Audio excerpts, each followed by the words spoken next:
Hey everyone, welcome back to this session 2 of day 1 of REAC.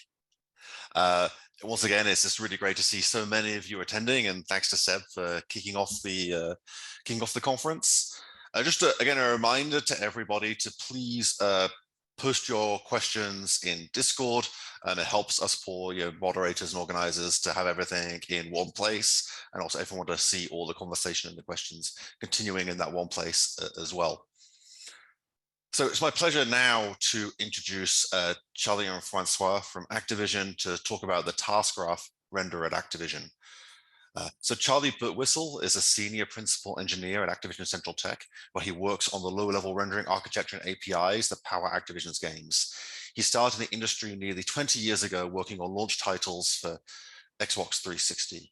And that was actually alongside yours truly. And I bet Charlie was a fantastic person to learn from, even back all those 20 years ago. So I know he's going to be speaking about excellent stuff today. And he is joined with Francois Durand, who is a technical director at Beenox, an Activision studio. Having worked almost 15 years in the industry on franchises like The Amazing Spider-Man, Skylanders, and Call of Duty, he now focuses on finding ways to improve graphics and engine scalability. So let's kick off this talk. Hello everyone. My name is Charlie Birtwistle and I'm a Senior Principal Engineer at Activision Central Tech. I'm presenting today with my colleague Francois Durand, Technical Director at Beenox. We'll be talking about the Task Graph Renderer, which we developed for use in our technology stack at Activision. First, a quick agenda of what we're covering today. We'll start with some background and historical context of how we came to develop Task Graph, particularly looking at the impact of modern graphics APIs. Next, we'll cover the Task Graph API and discuss some of the backend implementation details. We'll show some results of the first Task Graph integration. After, we'll discuss some of the improvements we've made in the years since. Finally, we'll present a few ideas on future work. So our first exposure to a modern, low-level API was over a decade ago, during development of our first titles for the 8th generation of consoles. At this time, DirectX 12 was not yet available. However, the low-level API on PlayStation 4 had many of the same concepts. By today's standards, these were simple renderers, with only a moderate number of passes. Compute usage was limited, typically just ports of work that was running on SPU on PlayStation 3, such as skinning. We had few render targets, which were all set up as global allocations. The PlayStation 4 version introduced us to manual synchronization between GPU workloads. However, this could be handled in a trivial fashion. For example, when unbinding a render target, we would flush caches and wait, so work was visible to subsequent rendering. Furthermore, the Xbox One version at this time could only be deployed on DirectX 11, so we didn't need to worry about synchronization there at all. The only complication was the limited ESRAM for render targets, but with the low number of render targets, we simply did some artisanal placement at specific addresses based on known lifetimes. In short, though we were introduced to some of the challenges around synchronization and transient memory allocation, they weren't really a major problem. Fast forward a few years, and we're now developing titles that are exclusively targeting PlayStation 4 and Xbox One. Because of the power these machines offered, the number of rendering passes exploded. Among other features, F+ or deferred rendering, particle lighting, volumetrics, and screen space reflections were added. See the presentation referenced here for these details. All these new features had significant memory costs, so a new dynamic allocation system was added for render targets, allowing some memory reuse over the course of the frame. Although better than no aliasing, the variable memory costs would contend with streaming. Additionally, the allocations were on the CPU timeline, requiring complex handling for our multi-threaded rendering. On PlayStation 4, the major addition was async compute. We would place certain passes on the async queue and carefully code the cross-queue synchronizations. Under this environment, converting a pass from graphics to async could be a significant undertaking. Meanwhile, on Xbox One, we were transitioning to the newly released DirectX 12. This required adding resource barrier calls at a high level across the rendering code. Few people ran the DX12 version, preferring the PC DX11 or PS4 versions, so these transitions were often broken with associated visual errors. Every week, someone would need to spend the whole day patching up all the barriers. It was clear these modern rendering requirements had started to put a serious strain on our rendering architecture. As we started to plan for our second generation of renderers on these consoles, it was clear that we needed a better solution. Fortunately, these problems were not unique to us, and the topic was covered at GDC 2017. There were a couple of presentations covering render graphs and how they could solve some of the problems around synchronization and render target memory usage. Rather than jump right in and attempt to program a render graph system into one of our renderers, we first wanted to experiment and iterate on the idea from a research and development perspective. Starting in early 2018, we began to iterate in a standalone testbed application. We developed a simple level viewer using a minimal platform layer targeting DirectX 12 and Vulkan. Initially, we wrote this prototype in the traditional immediate mode fashion, with a prepass, cascaded shadow maps, screen space AO, and some minimal post effects. An overview of the dependencies between passes can be seen here, with graphics work as green boxes and compute work as blue. The gold bars underneath show the lifetime of various render targets used across the frame. Although very simple compared to our production renderers, this setup could test the key areas of synchronization and transitions, aliased render targets, and a flexible GPU schedule. The SSAO in particular could be overlapped with shadows, either using implicit pipeline compute or explicitly executed on async queue. Initially, we followed the code-driven approach that had been well documented. In this setup, you have a unique class per task type. This could be completely handwritten or partially automated using lambdas. The class would have a virtual render function and some members for at least storing handles to resources used by that render function. There would also be a setup function, taking a builder class and optional handles to resources created elsewhere in the frame. In this code snippet, we can see what an opaque and tone map task might look like. In this case, you can see the opaque task creates two new images with color and depth access. The tone map task writes directly to backbuffer, so it specifies write access there and read access to a separate color buffer. Having made a version of our prototype using this approach, we were able to take a step back and make a couple of observations. The first observation is the setup function looks like a table, where each line of code is making an entry in a vector. Whilst populating this vector, often the only variables that are unique to the task instance are the resource handles. The second observation is we have duplication. First, we need to declare the task's member data in the class, for example, the color and depth handles for the opaque task. Then we need to assign them via the setup function with the additional access or creation parameters. It might not look too bad in this contrived example, but we know our equivalent passes in our production renderers can be accessing tens of transient resources each, and the whole rendering pipeline is made up of hundreds of passes. One thing we want to avoid is excessive boilerplate, and this looks like it will end up with a lot of typing. Taking into account the observations we made from our first implementation, we tried another approach. This time, we data drive the setup function. Rather than having a uniquely coded setup function per task, we have a generic version, which uses a task definition to perform the equivalent process of adding tasks and resource access properties to a graph builder object. To do this, we will use macros, which will allow us to replace the class declaration entirely. I will cover how these macros work exactly a little later, but for now you can see we are able to encode the same information as before, and we end up with a similar looking renderer setup function. Everything is a lot more concise, and overall much more readable than the first approach. During further experimentation, we attempted to move the definitions and renderer setup function into a scripting language. Using essentially the same approach, we were able to replicate the behavior in Lua. One of the positives of this was we were now able to hot reload the renderer. Being able to quickly comment out passes or rearrange them while the app was running felt very powerful. We were able to load the script into an entirely separate analysis tool, which could estimate memory usage, detect logic errors, and so on. We also thought about whether there would be a more suitable language, perhaps a custom C++ or HLSL-like language we could either compile directly into the game or optionally interpret with hot reloading. Inevitably though, as with all research projects, there comes a time when you need to apply your findings. After some demonstrations of the prototype to key stakeholders, we were given the green light to begin integrating Task Graph into our production technology. The approach we decided on was the C++ declarative approach, with the Lua or custom language considered a little too ambitious for a first step. This was a period of great upheaval for our renderers. We had shipped our first set of 8th gen titles and now understood much better what we could achieve. Our rendering pipelines were getting a lot more sophisticated, with extensive changes coming to the geometry pipeline, and we were adding tech like variable rate shading, terrain virtual texturing, and ray tracing, as well as rewriting our streaming and developing techniques to allow us to handle much bigger worlds. In retrospect, this was not the ideal time to change the renderer to a new paradigm. Before starting the integration, we wanted to double check our requirements.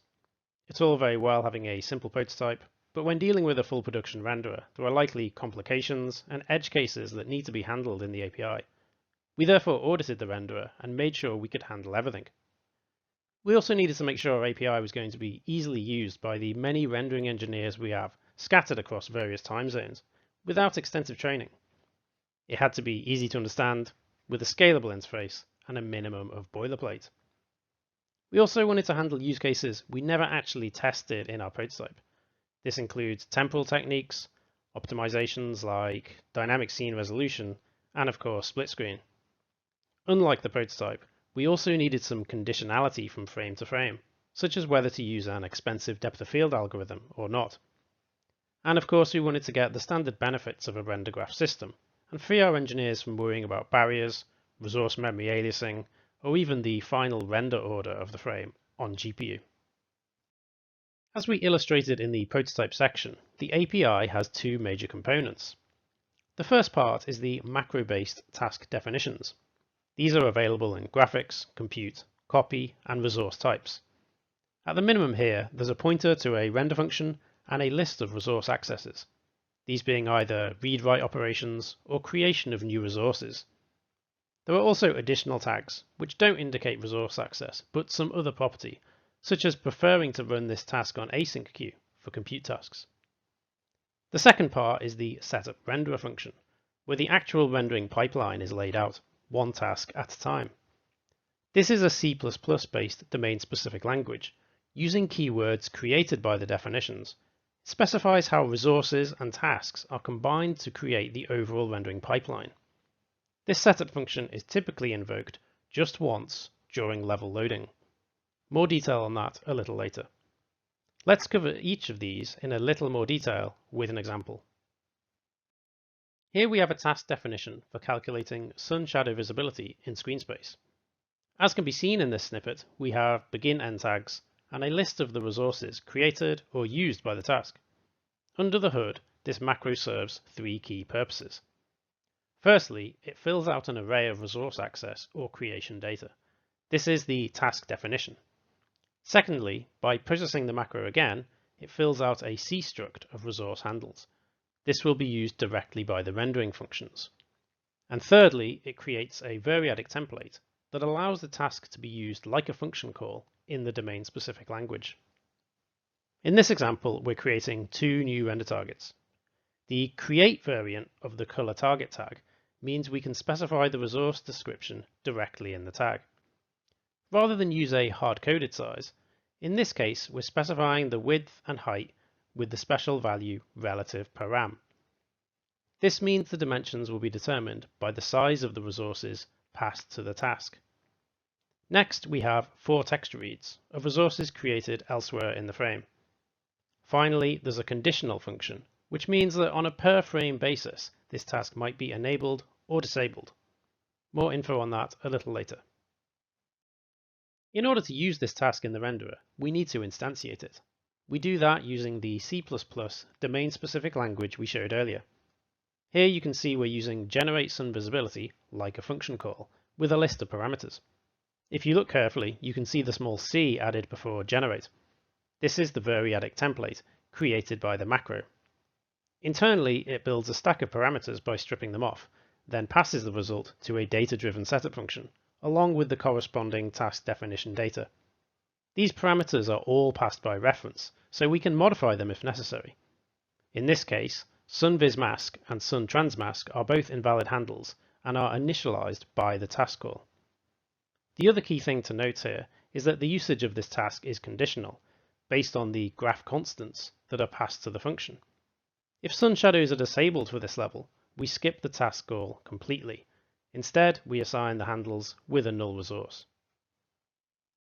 Let's take a look at the rendering callback function used by this definition.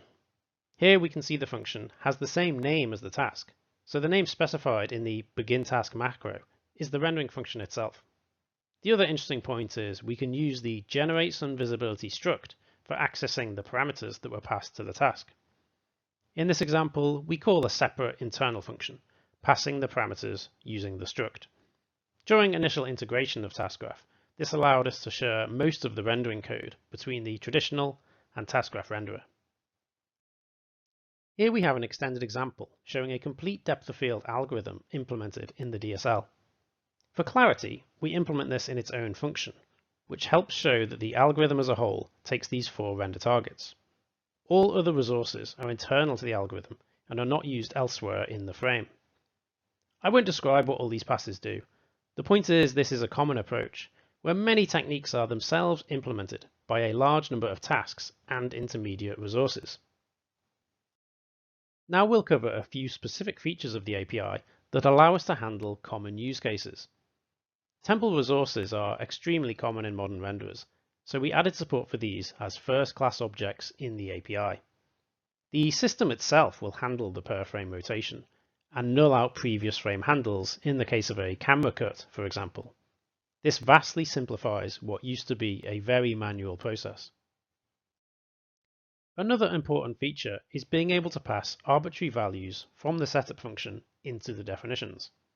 In this case, this allows creating a MIP chain with the specified number of MIP levels.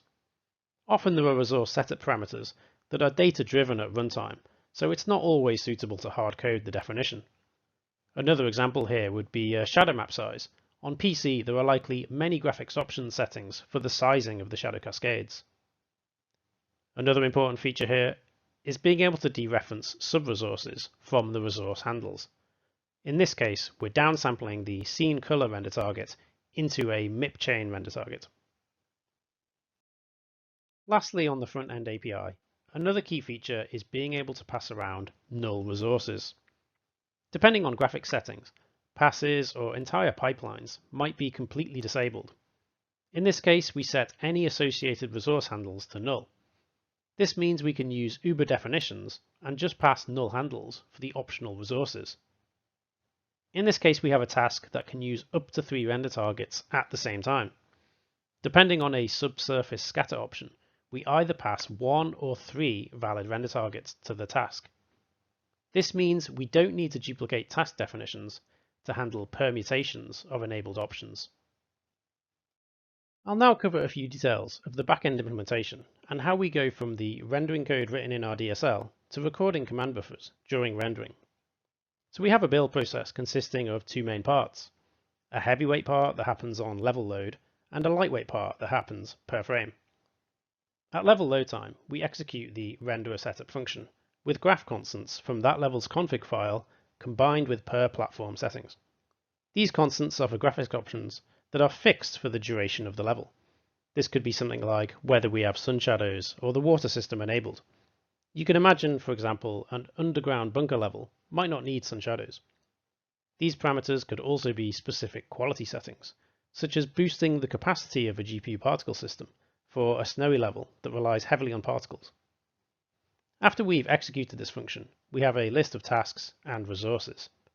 From this, we build a dependency graph from the resource accesses. This process starts from the external resources, such as the back buffer, and works backwards, pulling independent tasks. In this way, any tasks that don't contribute are discarded. Next, we schedule the graph into a GPU render order using strategies to reduce barriers or number of render passes. Graphics engineers don't generally care too much about the final render order on GPU, though we may use artificial dependencies between tasks to influence the render order for optimization reasons. This could be used to reduce memory requirements by limiting the lifetime of certain resources. Finally, we create memory heaps and place all needed resources into those heaps. This would include all the overlapping resolution steps for resources with dynamic resolution scaling. As shown on the slide, this whole process is rather expensive, taking at least 10 milliseconds, but potentially over 100 milliseconds, on platforms where memory allocation and resource creation can be particularly expensive. I should note that although this step only usually occurs at level load time for the final game, during development this can happen at any time the graph constants are changed using debug tools. The second step is some lightweight per frame processing. Earlier we showed that tasks can be tagged with a conditional function. This is to allow changes to the renderer during gameplay without doing the full build process we discussed on the previous slide. We call these graph permutations. The way this works is rather straightforward. At the start of rendering, we evaluate all the conditions that we found in the graph and create a bitfield key. This key will enable or disable tasks based on the conditional settings. We iterate this enable task list and build barriers, synchronization such as cross-queue syncs, and render passes if needed. We don't do any resource allocation, so this process is quite fast. We also cache the results, so switching quickly between several commonly used permutations won't introduce additional processing. It would be common for us to have around 5 to 10 unique per frame conditions. This could work out to over 1,000 possible permutations of enabled tasks. As is clear from this setup, this means we pay the memory cost for the worst possible case, everything enabled, rather than trying to adjust memory usage dynamically. After we've completed the 2 steps above, we are ready to render. This is now a fairly simple process of iterating the task list, issuing barriers, debug markers, and calling the user render functions. We also handle queue submission here. We'll flush the command buffers to queues a few times during rendering to ensure we keep the GPU well fed. In our initial implementation, this code was single-threaded, with some artisanal multi-threading handled inside the task render function themselves. This is discussed in a previous presentation.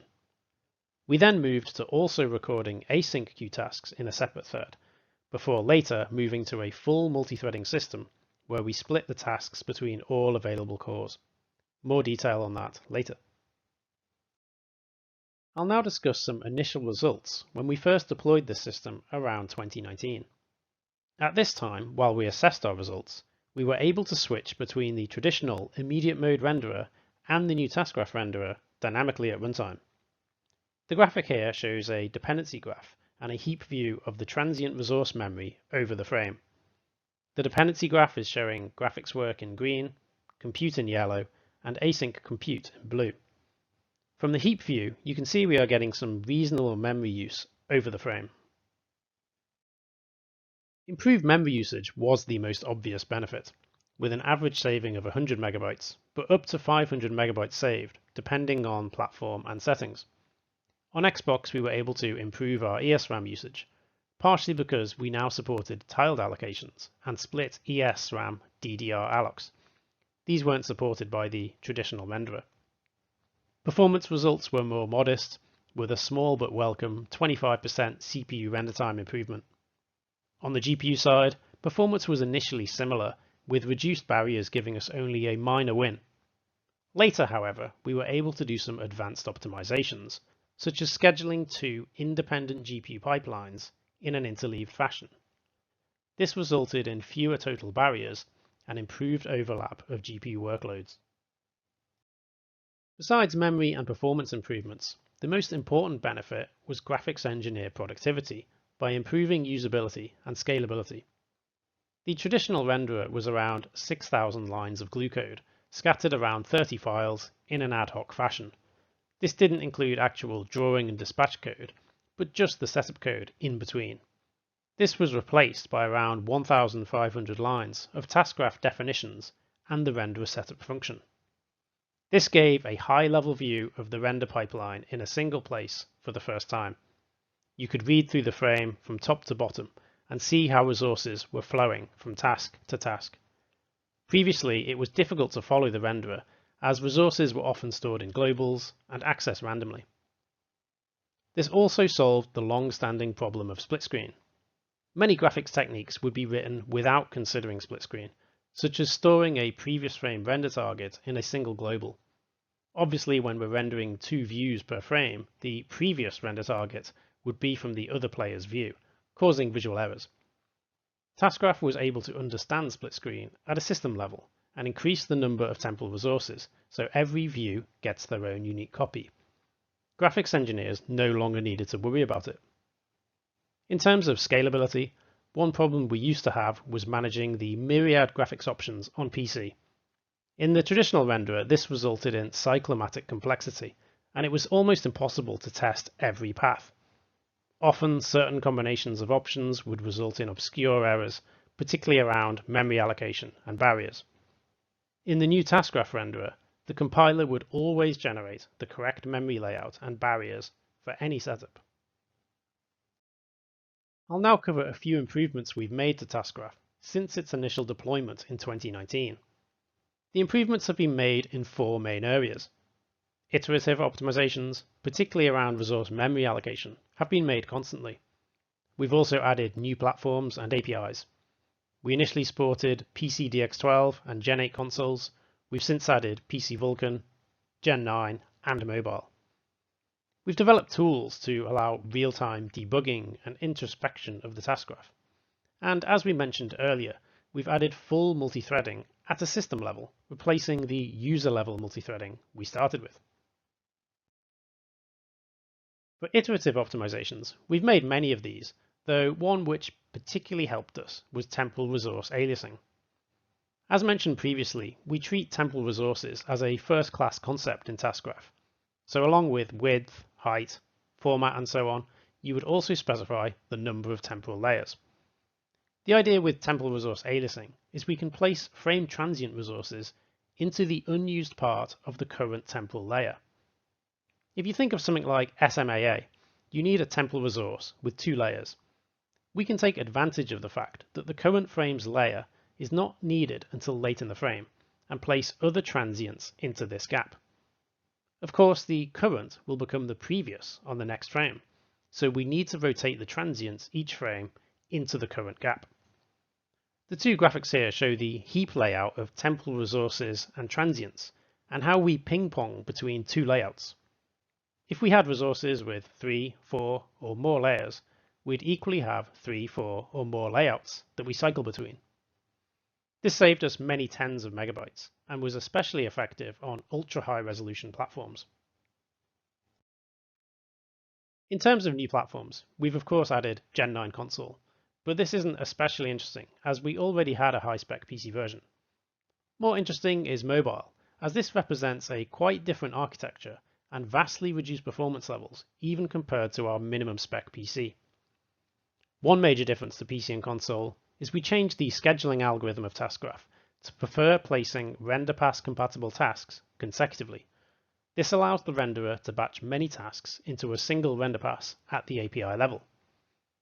The mobile renderer uses the same renderer setup function as all other platforms, it's just parameterized differently. Whole expensive GPU pipelines, such as water or volumetrics, are disabled entirely, and many other parts of the pipeline have alternate implementations. This might even be the same algorithm, but implemented differently. For example, using fragment shader multipass rather than compute shader single pass. A quick illustration of that here. On console and PC, we spent a lot of time combining multipass techniques into single pass. An example is generating 4 MIPS of a depth down sample in a single dispatch using group shared memory or wave intrinsics. Though this approach is functional on mobile, the performance can be extremely poor, so we optionally use a multipass fragment shader version as shown in the code snippet. With this unified renderer approach, we can progressively enable additional features for mobile as the hardware becomes more capable.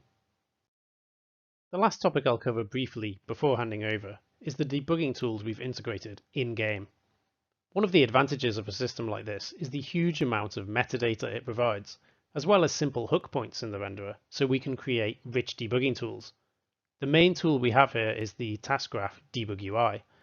This is a tool created using dir-im GUI, roughly based on renderdoc and pix, but critically allowing introspection while the game is running.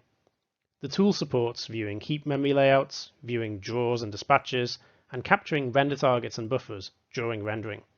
We also have a visualization of the dependency graph we generated during the compilation process. This screenshot here shows the task viewer panel on the left. In this case, we have a draw opaque task selected, and we're inspecting the draw calls contained in that task. On the right-hand side, we have a heap layout, showing how the task graph has allocated memory for transient, temporal, and persistent resources. This screen shows how we're inspecting the draw opaque task, and we're now capturing one of the resources we passed to that task, an SSAO render target. We can capture these resources before and after the task, and even per draw call or dispatch. Lastly, we have a dependency graph viewer. Again, we have the draw opaque task selected, and we can see the dependencies from previous tasks, as well as future tasks that are themselves dependent. This allows us to follow resources through the graph and make sense of how the frame was scheduled. And with that, I'll hand over to Francois, who will discuss the multi-threading improvements we've made. Thank you, Charlie, and hello everyone. The task graph really simplified how we manage and code rendering tasks. After using it for a couple of years, the complexity of our render graph fairly grew. At the time we started reworking our threading approach, around 350 tasks could be executed to render a frame. This number was constantly going up as new features were coming in. It was foreseeable that it could become a bottleneck and needed some way to scale. We already had some workloads threaded like drawList and async compute command buffer generation, but these didn't always translate well to all platforms. For instance, all async compute tasks wouldn't be threaded if there was no hardware support for it. As new hardware was being released, it was getting harder to feed GPUs fast enough just because CPU single-threaded performance hardly improved nowadays. It would also be great if we could find a unified approach to standardize how all our rendering code was threaded. We had several goals for this to be a success. We ship games with this renderer every year, so we needed a system that could be rolled out progressively. The amount of code to rework was likely to be too large to do within a single title, but still wanted to see some benefits. We wanted the system to be robust. Threading issues can be a pain to debug, so revisiting core rendering systems and making sure they were thread safe would be key. Finally, as we target multiple platforms, some of which has vastly different hardware, we needed a solution that would be adaptable and configurable. This was presented and largely discussed by Michael Vance 2 years ago, but to give a bit of context, this is a simplified view of how our rendering code was threaded. Main thread, commonly called the frontend, is responsible of updating the player, do scene traversal, coarse culling, and prepare most rendering data required by the render thread. Most of these tasks are assisted by worker threads, but main thread acts as an orchestrator. As we gather the data we need to render our draw list, the main thread will fire jobs to workers so they prepare command buffers. These are represented by the yellow arrows. The draw list effectively contains all the information we need to issue draw calls for our prepass, shadows, opaque paths, and so on. Worker threads then come into action by building those command buffers and forward the results to the render thread for submission, which is highlighted by green arrows. Our main thread will finalize its frame while the workers are processing draw list and make sure all data is ready for the render thread before unblocking it, which is shown by the blue arrows. Render thread, commonly called the backend, is responsible of submitting graphics queue command buffers. For the most part, it is only iterating over all of task graph tasks. Some of those tasks might require to execute the draw list command buffers which were prepared by the workers. It can sometimes happen that a worker did not finish its work by the time the render thread needs the command buffers. In that case, the render thread can take over the remaining work and finalize the draw list command buffer. This mechanism helps ensure the backend is always feeding the GPU fast enough, and it also frees the worker to do additional work without having the render thread stall. We will get back to this concept later on. The render thread also fires an async compute job when support is available, shown by the orange arrow. Async command buffer submission is handled directly by the worker processing the job. When there is no async compute support, the render thread has the responsibility to execute these tasks. That should be a good summary on how our rendering flows through the different threads. We should note that our worker thread count varies on platforms and processors. Their responsibilities are to assist critical threads in their work, often in a fork-join model, although there are some exceptions. They also don't have a clear ownership. They can assist the main thread, the render thread, or any other critical threads. There were a few shortcomings with this system. It mostly scaled with draw lists. The draw lists were still a major part of the rendering workload, but as said earlier, task graph task count was increasing and becoming a new bottleneck. They also weren't aware of the full task graph context, so small command buffers could be needed before or after these tasks to do resource state transitions or flush caches. We could also have draw lists containing very few draw calls, which would spin a new command buffer that had a minimal amount of work. The draw list jobs could sometimes compete with other front-end workloads. The graph here is a very simplified example, but in reality there are many other tasks that needs to run on workers, some more critical than others. When workers would work on draw list too soon, they could potentially prevent the front-end from finishing early, delaying next frame work. Similar to the front-end workload issue, the backend might need the command buffers which workers are working on a lot later down the frame. So workers may not be assisting the render thread where it would need help.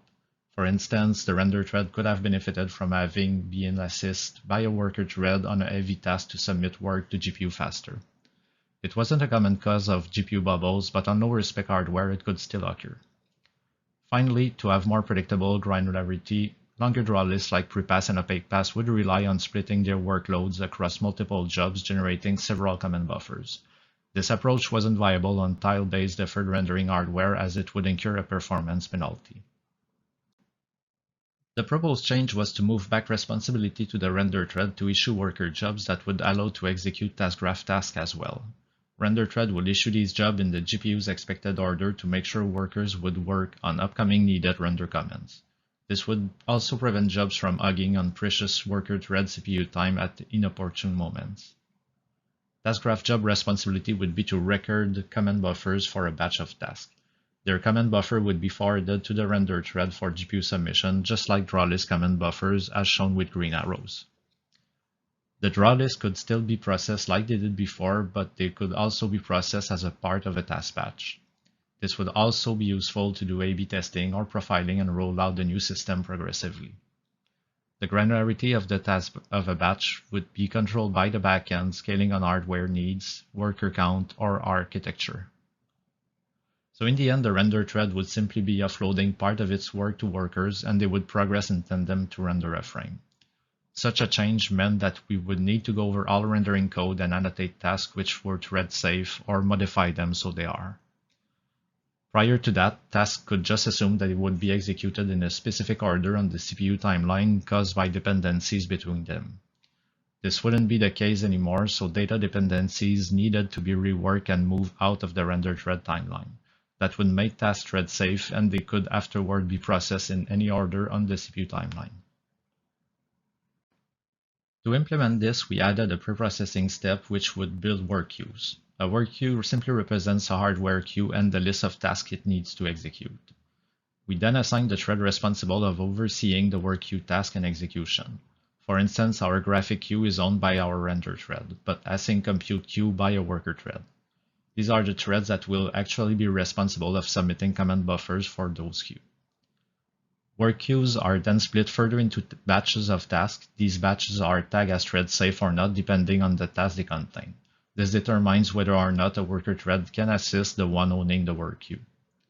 A simple balancing pass is then done to make sure we are issuing similar workloads between batch to worker threads.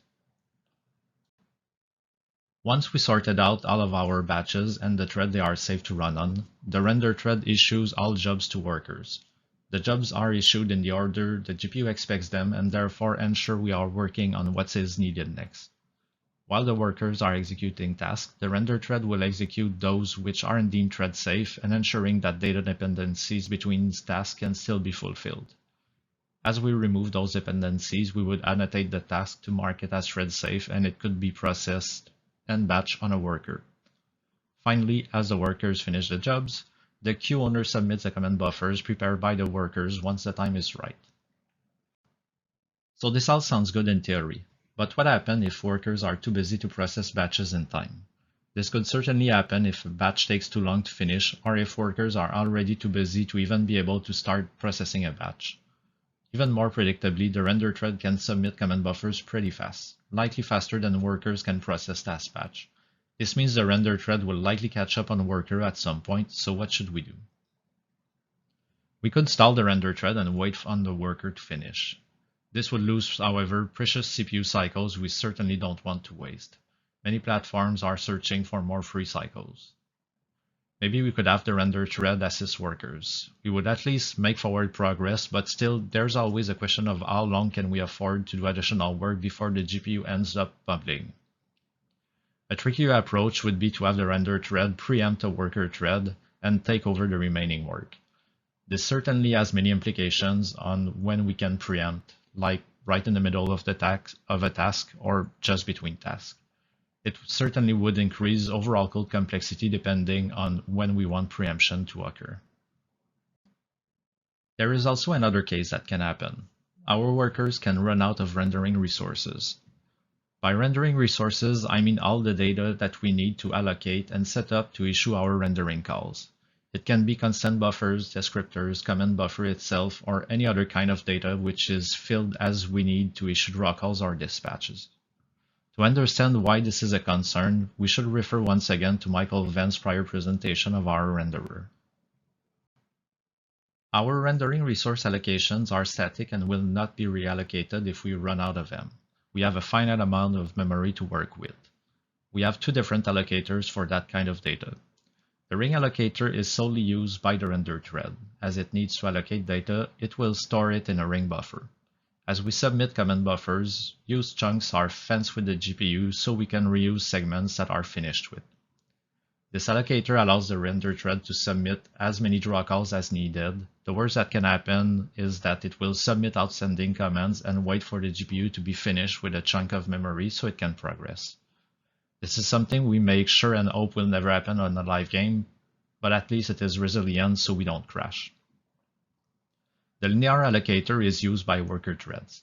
Each thread will allocate pages within that segment as they need memory. That allocator doesn't have endless memory, and there is a risk of eventually running out of it when we encounter a heavy scene with a ton of draw calls. So workers could need more space than there actually is. Still, we don't want to crash out of memory and need to submit all our draw calls. So when this occurs, the drawless worker can hand off their remaining work to the render thread. Since the render thread uses a ring buffer, we have a guarantee that as we submit commands, we will always recover more space when the GPU is done with it. So what does this mean for our use case? This means that in the event we run out of resources, we need to have the ability to recover from it. Our existing way to do so is to hand off worker thread's work back to render thread. There is no need to trash the work which is already done and start over. If we can just store task context, we can resume our work where we were at on a different thread. We already had such a system in place with drawless and was proven to work well. We adapted it so not only drawless can hand off their work, but any task as well. This would effectively become the tool required so we can preempt worker threads which cannot complete their batch in time for the render thread to submit them. In the end, we did implement all solutions and test them out. It has been valuable to fine-tune the system. Naturally, having the render thread able to stall waiting for a worker wasn't really used in the end. Our render thread then had the ability to assist workers, but could also preempt them and make sure we would never starve the GPU. At the same time, this became our defense mechanism for when we ran out of resources. We could also have the render thread assist on one batch, then preempt a worker if it still wasn't finished.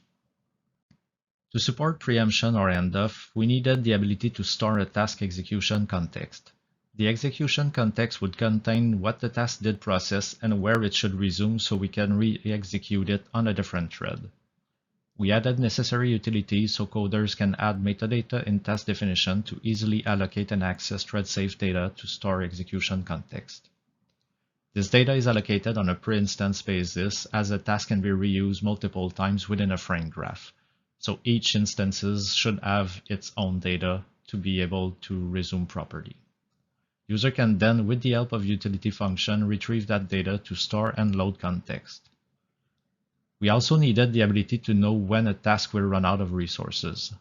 We didn't want it to increase complexity every time we issued a draw call or a dispatch because we knew this would become cumbersome for engineers.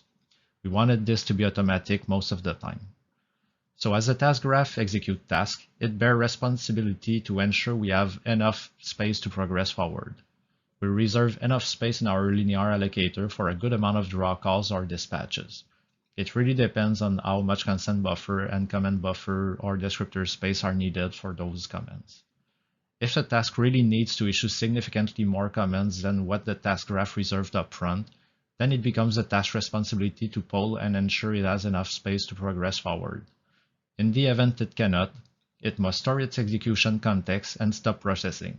The render thread will be responsible of executing this task a second time with ring allocators to finalize the task. We added defensive mechanism to ensure we trap all cases where it wasn't handled. In our renderer, it wasn't a common occurrence that we needed to manually poll resources availability in task, so we got away with this and it allowed us to progressively roll out the system. This is certainly something that will be improved in the future, but it implied larger change that we didn't have the time to do. Tasks processing long draw lists can take milliseconds to complete, whereas other small tasks finish in a few microseconds. Batching some tasks together could leave us with largely different workloads between worker jobs. A simple yet efficient way to address this was to add support for task wait. This is fairly opaque to engineer and mostly automated. As we pre-process tasks to be executed in a batch, given a small set of rules, we determine if a task is lightweight or heavy. We split task batch when their weight exceeds a certain threshold, and we balance them out. This way we can get a more predictable runtime for our batch, and it also helps not creating very small comment buffers, which could add overhead. We have lots of ideas to improve heuristics and improve the system, but simple things worked out well. Still, it would be nice to keep some mystery of task execution time and help even out things further. We also added a way to split long-standing tasks into different jobs so they can be threaded further. Tasks would determine at creation time the maximum amount of work units they can have. Then, at runtime, during task setup phase, they could specify how many they need for a given frame. This amount would tell how many worker jobs to issue in order to parallelize the task. Task processing draw list, for instance, would benefit from this to behave similarly to the prior draw list job system we had. As this is easily configurable, tile-based deferred rendering platforms can simply use one job to issue their render pass so it can be executed in one go. This allows to rebalance task weight and provide a better workload split between workers. We also kept the first set of tasks on the render thread. It helped feeding the GPU more quickly and also gave some head start to workers so render thread can play catch-up game later, preventing it to preempt workers too often. Looking back on this evolution, while it were great to ship previous title, there is a lot of room for improvements and we are still actively working on this. It required a mind shift on how we coded more complex tasks, as they cannot be written in a fire and forget manner. We got away with this because not many tasks required this end of special treatment. It can be error-prone even with validation and debug functionalities to make sure everything was properly handled. We are working on alleviating this issue by changing some mechanism. Ring buffer resources can be shared with workers, allowing them not to run out of resources. If workers can submit their own comment buffers, they will be able to reuse ring buffer segments. This could, however, add a new source of contention between workers, but we can improve our linear allocator to prevent this from happening. By doing so, tasks wouldn't need to be re-executed by the render thread a second time, and we wouldn't need to start the execution context anymore as we would preserve our stack. This would greatly simplify the process and remove the need to handle resource exhaustion manually. It would also help us take the step away from needing a dedicated render thread and have renderer more job-driven. That being said, the core functionality worked great for our needs. It ensured our workers were always processing meaningful tasks and that render thread constantly progressed forward. It was a good stepping stone for our needs, and it opened new doors to have our renderer scale better in the future. Aside from further improvements to multithreading, the biggest change we are keen to pursue is to the front-end DSL. Generally, we feel like the C++-based approach worked well, but we'd like to move to a more data-driven format we can leverage earlier in our pipeline. This would allow a couple of improvements such as tighter integration with materials and PSOs. We could compile shaders in context of a node's definition, allowing injection of available bindings and improve validation. We could also share snippets of the rendering pipeline with tools or minimal apps for prototyping. One option here would be to leverage a new render graph SDK. This was presented last year at GDC and open source. The HLSL-based DSL is attractive and could help provide a more unified programming environment for graphics engineers. We could potentially also leverage offline analysis tools, which could give useful feedback about memory requirements or performance without needing to launch into the game. That's it for us, and thank you all for listening. Thank you very much, Charlie and Francois. Just invite you both to turn your videos on to answer some questions that we have. So again, apologies to anyone if I mispronounce your name, and please keep asking if any more on the Discord channel, and we'll try to feed these in. So the first block of questions we have are actually all along a similar topic about sort of the task graph compilation. The first is from Gasim Zada, which is, do you recreate the whole task graph when there is a window resize? If yes, do you use some kind of caching mechanism to reuse resources that are not affected by the resize, or do you just recreate everything, including all transient resources from scratch? Yeah, of course, we do have to rebuild the task graph on size rechanges of the window, and also if the user is changing graphics options in the PC graphics option menu that affect the task graph in some way. In terms of like caching and reuse, I think we only cache memory heaps. So we might have a strategy of using fixed size memory heaps for some of the persistent resources. So instead of destroying all those heaps and rebuilding them, we might try and reuse some of the heaps that were also used by the previous compilation. But we don't try and cache actual resources because I would say the majority of the resources created by the render graph are affected by the sizing, and only a limited amount are not affected. So we're not sure what the benefit would be there. But yeah, we just cache the heaps at the moment. So again, this question is on a similar topic, is from Nicolas Lopez, which is, I'd like to know more about the dependency graph resolve at level load time. Isn't it a huge constraint to put on the engine, as it means you'll have a fixed set of passes or features for the duration of a level session? And he's also asking, because he says that in his particular case, this step can be really costly at runtime. Yeah, I think maybe that question was asked just before I covered that on the second slide, which was we have this concept of the permutations, which enable sets of tasks to be disabled like while the game is running. This isn't as flexible as how they would be enabled or disabled at compilation time, because you wouldn't be able to claw back any memory, for example. But they do allow turning on and off certain passes based on gameplay or what's visible on screen. So a common example of this would be when aiming down a sight, you might enable some additional depth of field pass. You don't just want to have that running all the time. So in this case, that would be flagged as a per frame conditional, and we would skip those tasks if that effect isn't needed. And any type of processing we do for that, such as building synchronization or vendor passes, would be cached. And then if the same frame is, if many consecutive frames are using the same permutation, there's no additional processing. Well, thanks again for the explanation, Charlie. I'm going to skip over the next question from Aro Paramar, because I think that's again something that's been answered by you there, and also perhaps in the slides. Let's move on to Alafik Yong, who asks, in slide 26, under the scalability section, you mentioned that passes can be toggled, and he assumes that means turning them on and off and skipping the execution. Because how then do you handle input dependencies required by other passes that are generated from the toggled off pass? Yeah, so I think you might have missed it, but we generally handle this through the use of the null resources. So for example, if there's a pass that generates an additional vendor target that we're sampling later, say during an opaque pass, if we toggle that off, we'll assign that resource to be a special null resource, which knows to have no dependencies. So the resources are always optional. The resources listed in the definitions are always optional. You can always pass a null resource, and that will have no dependency from previous tasks.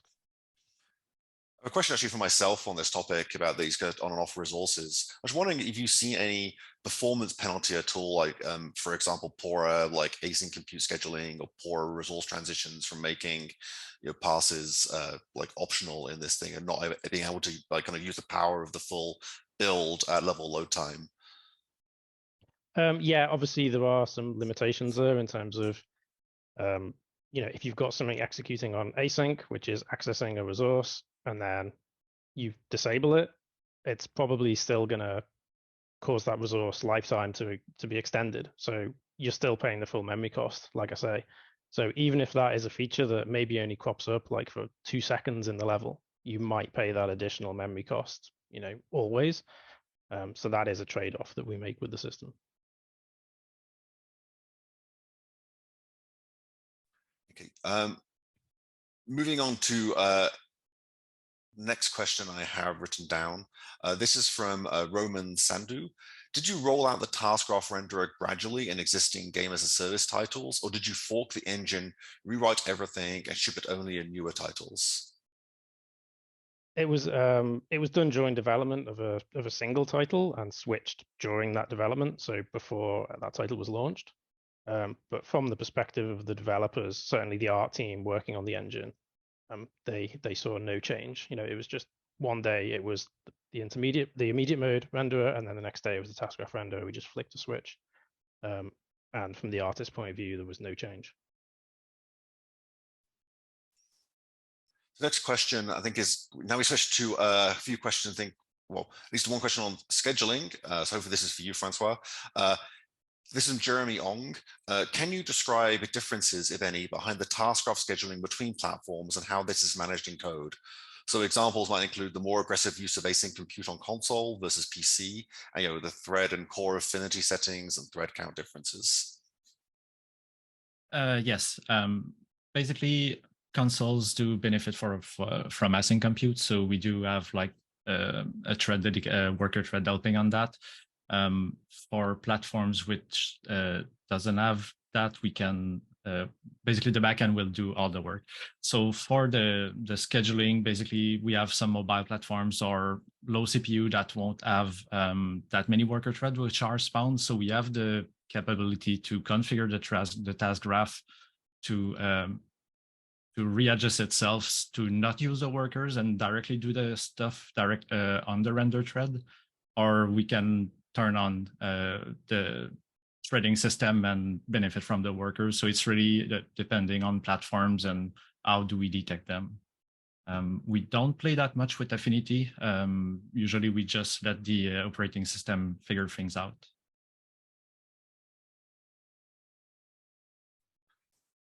The next question is from Alex Sabarin, which is, how do you control scheduling of your async compute workload? Say to overlap SSAO on top of the shadow pass, as highlighted in your original example. There is go ahead, Charlie. Okay, so yeah, so from the API, we don't try and automatically schedule passes onto async compute. We leave it to the user to tag passes that they think will schedule well. It's then, the task graph will then create the dependencies. So, the engineer would always have to check that the dependencies are set up in such a way that that pass can actually execute in parallel with something else.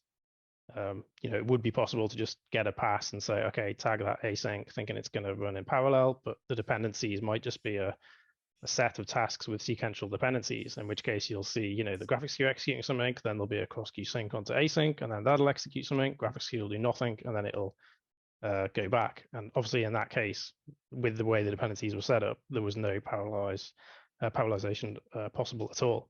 So it's really up to the graphics engineer to understand the dependencies and identify opportunities where a task could be manually placed on async queue. And I say manually, I mean it's just setting a flag on the task to say execute on async.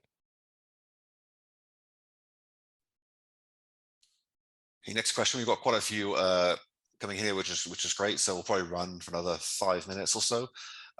This is from Dmitry Terakov, which is, as far as he knows, it's not good to create too many command buffers. So you can't just create one per task or one per render pass. how do you decide how many command buffers to use, and what tasks or render passes do you assign to each command buffer? So this is mostly handled by the task graph itself. When we create all the task batch, we can control the amount of tasks that we do want within a command buffer, or at least with their weight, we know, with the heuristics where we have the task weight, we know how many we want to submit a command buffer. So we do try to issue the largest one of them and make the most a good trade-off between how often we do want to submit stuff to the GPU and how much we batch within a command buffer. So we have a couple of variables that we can tweak, and this mostly is tweaked with profiling through all the platforms. We also make sure that if we only have like 2 or 3 small tasks which are thread safe and all the other ones aside are not thread safe, we won't make like a specific command buffer for that, and we will just make this a part of the render thread load.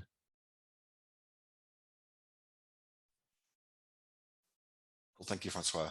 The next question is from Fabian Holman, which is, can you share latency numbers and how tightly you're controlling the recording of commands and the GPU execution? And also, I'll probably ask this question at the same time because I think it's on a similar topic, which is how do you regulate the submission order to the GPU from the render thread? So in the task graph, we have a couple of places where we manually say that we want to submit all prior comments. So like right before the pre-pass, we have a bunch of compute shaders which are running to start to prepare the frame.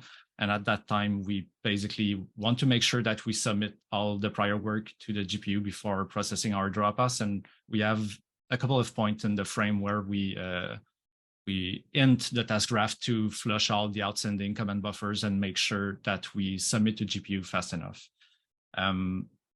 With regard to the latency numbers, I don't have those in end, but I could fetch that information later on and post them back to Discord. Thanks. I know people will appreciate that. Next question.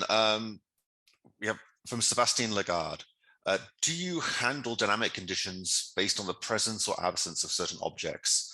So for example, if no object has distortion in the current view, disable the distortion pass. Yeah, we do use that. So as well as kind of scripting options that might come from gameplay, such as like enabling a full screen blur, we do also have some for world space objects, such as whether there's any water on screen, for example. So if there is some water elements on screen that survive culling, we then conditionally trigger the entire GPU pipeline for water, which would then do additional GPU-based processing of those water elements. So obviously if you have a huge level with only a tiny bit of water, it won't just be issuing or stepping into many tasks and then immediately having to early out. It can cull those entire set of tasks with a dynamic condition. But obviously you still pay for all those buffers if they weren't all the intermediate GPU buffers that are required for that system. You're still paying the memory for them if they weren't aliased with something else. So I think I have one final question here I'm going to ask. There's a few questions I think left unanswered that I think can be quickly answered in Discord later for Charlie and Francois. But this is another question from Roman Sandu, which is, do you have platform-dependent heuristics for task scheduling? So in his experience, he always has speed versus memory trade-offs depending on how quickly you launch independent tasks. So it might make sense to schedule differently on PC versus mobile. Yeah, I think I mentioned that briefly, that generally on console and PC, we do a kind of barrier batching strategy. So we try and schedule tasks that aren't dependent on each other, so we can get kind of a maximum amount of pipelined GPU work going on. Obviously, that could contend with some memory requirements, because it might, if you have 2 independent GPU pipelines and then you interleave them and they've got certain memory requirements, you might increase the memory compared to running those 2 GPU pipelines sequentially, where they could then reuse memory. But we've generally found that the the performance benefits outweigh the very modest memory cost we get from trying to optimize for for memory. For optimizing for memory, we might save a couple of megabytes. Optimizing for performance, we can generally cut barriers down by a good percentage. So generally, we've aimed for a barrier batching strategy. On mobile, the main strategy is the render pass compatibility. So that's just about having consecutive passes that would be able to be merged into the same render pass. On console, we might have a different pass get scheduled in between two of them for overlap reasons, but on mobile, we would always prefer render pass compatibility to put two tasks together. Cool. I'll leave the questions there, and we have a few more again that can be answered on Discord later. And thanks everyone for joining in and engaging so much of the talk. And thanks obviously so much to Charlie and Francois. And hopefully you are all giving them a big virtual round of applause for their excellent talk. We'll go into a break now, and we'll be back with our final talk of the day at 10:45 Pacific. So thanks everyone.